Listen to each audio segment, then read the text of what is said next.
So verse 5, and it reads, "And there was given unto him a mouth speaking great things and blasphemies, and power was given unto him to continue 42 months. Now, as we know, time is not always specific to how it was written in the Bible.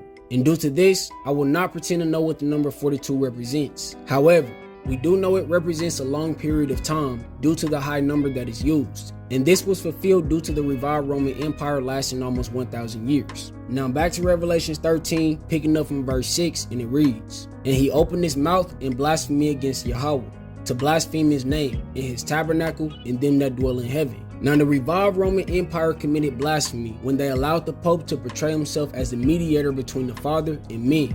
The establishment of the Roman Catholic religion throughout Western Europe led to an elaborate hierarchy, or system, in which people were organized into different levels of importance. The Pope is the head, who governs the Church in the name of God.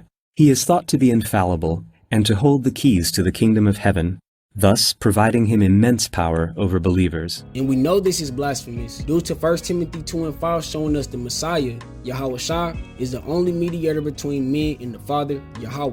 Furthermore, they blaspheme the tabernacle of the Lord and those who dwell in heaven when they whitewash the images of the Israelites and the angels, as it is written in 1 Maccabees 3 and 48. Moving forward, verse 7, and it reads, "And it was given unto him to make war with the saints, and to overcome them. And power was given him over all kindreds and tongues and nations." Now, as we know, the book titled From Babylon to Timbuktu shows Rome came against the southern kingdom of Israel and made them slaves, forcing large numbers to flee into West Africa, which would later become the heart of the transatlantic slave trade.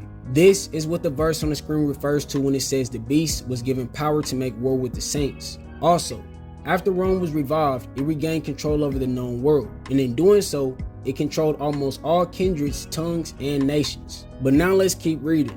So verse 11, and it reads, "And I beheld another beast coming up out of the earth, and he had 2 horns like a lamb, and he spake as a dragon." So now we have reached the second beast of Revelation. And this beast has 2 horns due to England and the US, both being responsible for the success of the next world powers that are represented in this new beast system. But to prove this, let's keep it pushing. So verse 12, and it reads, "And he exerciseth all the power of the first beast before him, and causeth the earth and them that dwell therein to worship the first beast, whose deadly wound was healed."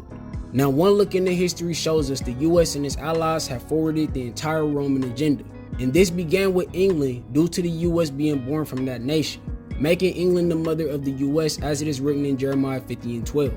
Now with this being said, when Revelation 13 and 12 tells us the second beast exercised the power of the first beast, it represents the system created by England and the US, being the spitting image of the system created by the Roman Empire. Now verse 13, and it reads, "And he doeth great wonders, so that he maketh fire come down from heaven on the earth in the sight of men. And he deceiveth them that dwell on the earth by the means of those miracles which he had power to do in the sight of the beast, saying to them that dwell on the earth, which had the wound by the sword, and did live." So sadly, many believe this is talking about one evil man doing magic tricks in the last days. And that makes no sense due to an antichrist being any unbeliever, as it is written in 1 John 2 and 22, which means there are and have always been many antichrists walking the earth, as it is written in 1 John 2 and 18.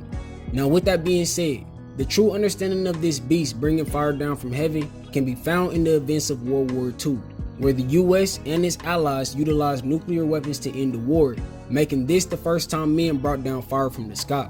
Now verse 15, and it reads, "And he had power to give life unto the image of the beast, that the image of the beast should both speak, and cause that as many as would not worship the image of the beast should be killed. And he causeth all, both small and great, rich and poor, free and bond, to receive a mark in their right hand or in their foreheads, and that no man might buy or sell, save he that had the mark, or the name of the beast, or the number of his name. Here is wisdom. Let him that hath understanding count the number of the beast, for it is the number of a man, and his number is 666. So because these last few verses need an entire separate lesson to be broken down, I'll leave it to those watching to visit my folder addressing AI and the mark of the beast. There, you will find multiple lessons that break down all variants of the mark, the true meaning of the number 6, and the time period these events will take place. Now with all that being said, we still haven't figured out who Mystery Babylon is, which is why we need to finish this breakdown by visiting Revelation chapter 17.